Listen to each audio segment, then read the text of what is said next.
I was sitting in my corner office on the 42nd floor looking out at the city lights below when my phone rang. 7 years.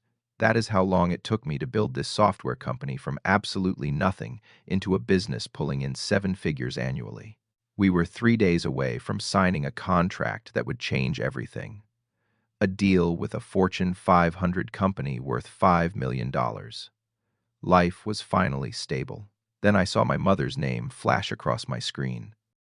Her voice was cold, clipped nothing like the warmth I remembered from childhood. "We need to talk. Tonight. It is about your brother and your company." Something in her tone made my stomach drop. Before I tell you how my own mother tried to take half of everything I built, let me know where you are watching from in the comments below. Hit that like button and subscribe, because this story is about what happens when family thinks your success belongs to them. Let's get into it. Growing up in a middle-class neighborhood in Ohio, I learned early what responsibility meant. My father died in a car accident when I was 18 years old. One moment he was driving home from his shift at the factory. The next moment our lives shattered into pieces nobody could put back together. My mother, Linda, worked as a nurse, pulling double shifts to keep food on our table and a roof over our heads. I was the oldest, which meant I became the man of the house overnight.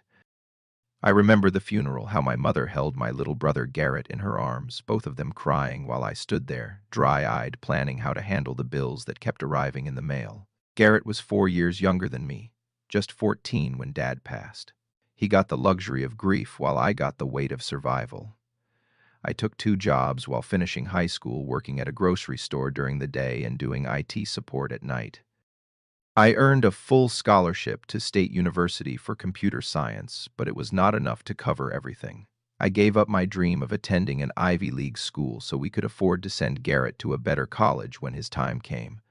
Nobody asked me to make that sacrifice. I just did it because that is what family does, right? During college, I taught myself advanced coding in my spare time. I worked as a developer for a small startup after graduation, saving every penny I could. At 23, I made the scariest decision of my life. I quit my stable job and started my own software company with $5,000 in savings. My mother thought I was crazy. Garrett was in his sophomore year of college, majoring in business administration, and living the campus life I never had.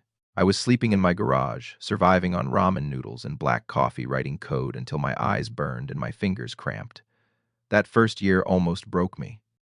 I came within 2 weeks of bankruptcy, forced to sell my car just to make payroll for the one contractor I had hired. There were nights I sat in that freezing garage, staring at my laptop screen, terrified that I had made the biggest mistake of my life. But quitting was not an option. I had watched my father work himself to exhaustion in a job he hated. I refused to live that way.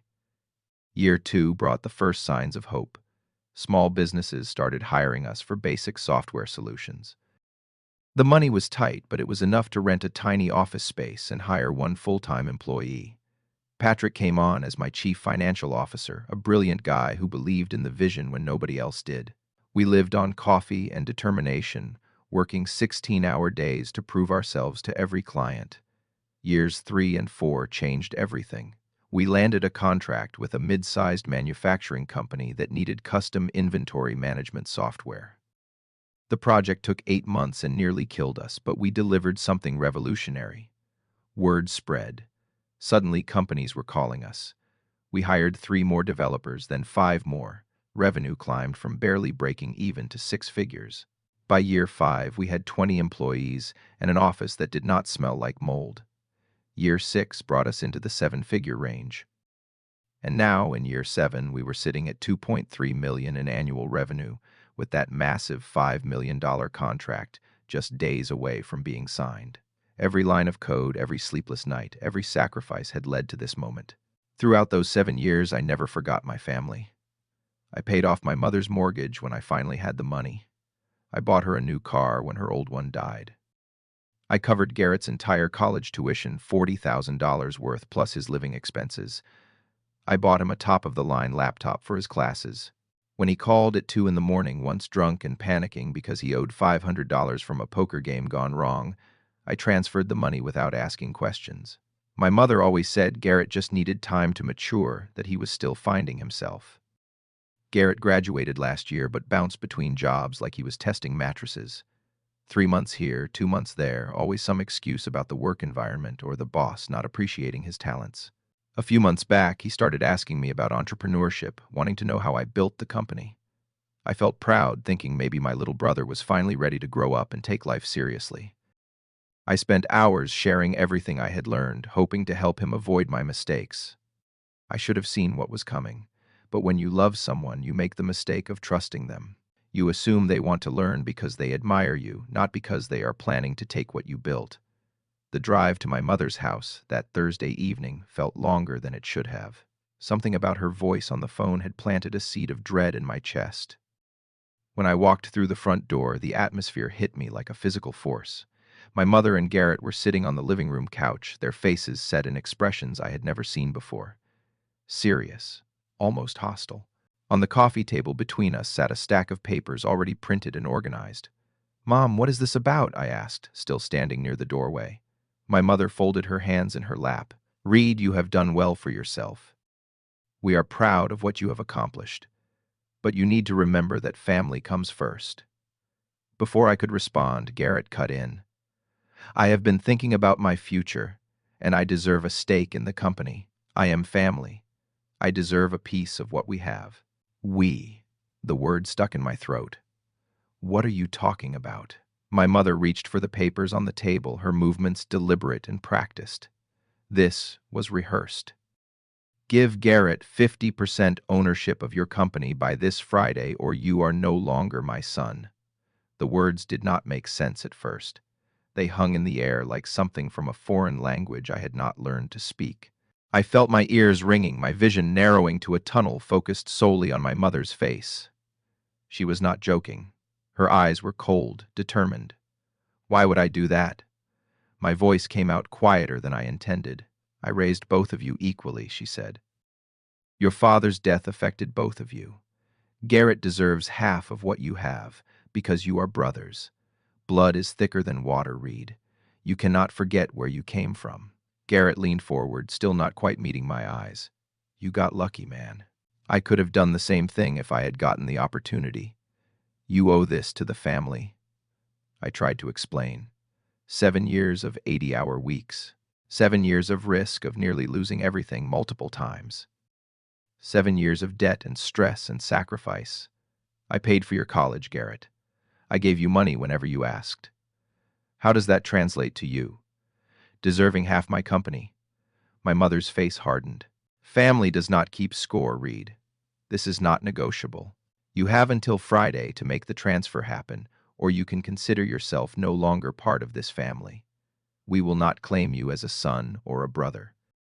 I looked at Garrett, searching for any sign that he understood how insane this was. He was staring at his hands, jaw clenched. He knew. He knew exactly what they were asking, and he was going along with it anyway. I left without another word, too stunned to argue. The drive back to my apartment was a blur of streetlights and racing thoughts. I called Patrick as soon as I got home, my hands shaking so badly I almost dropped my phone. When I told him what happened, the silence on the other end lasted so long I thought the call had dropped. "That is insane," he finally said. "Reed, legally they have zero claim to anything. You built this alone. They cannot force you to do this." But this was not about legality.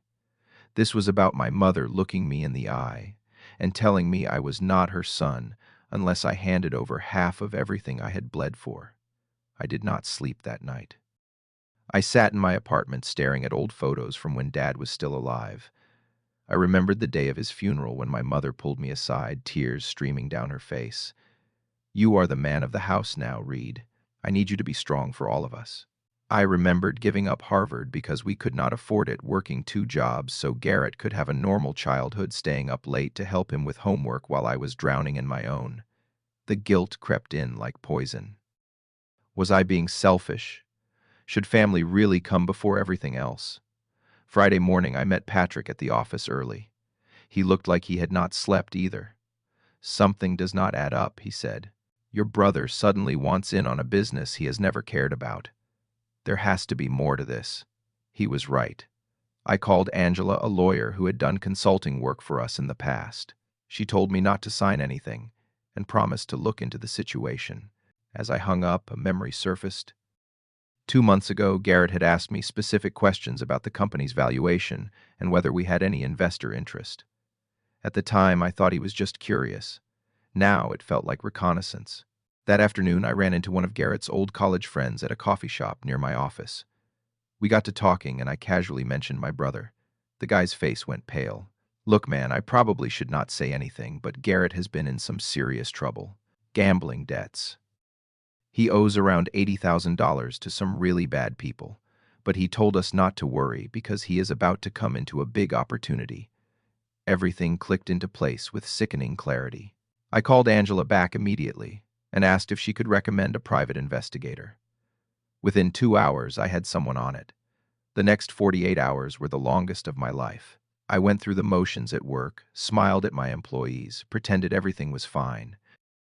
Inside, I was unraveling. The investigator worked fast. By Thursday afternoon, I had a full report sitting in my inbox. Garrett owed $85,000 to a loan shark with connections to organized crime. He had a deadline of this weekend to pay up or face serious consequences. He had already found a buyer for the 50% stake he was demanding, someone willing to pay $400,000. The buyer was a competitor who had been trying to poach our clients for years.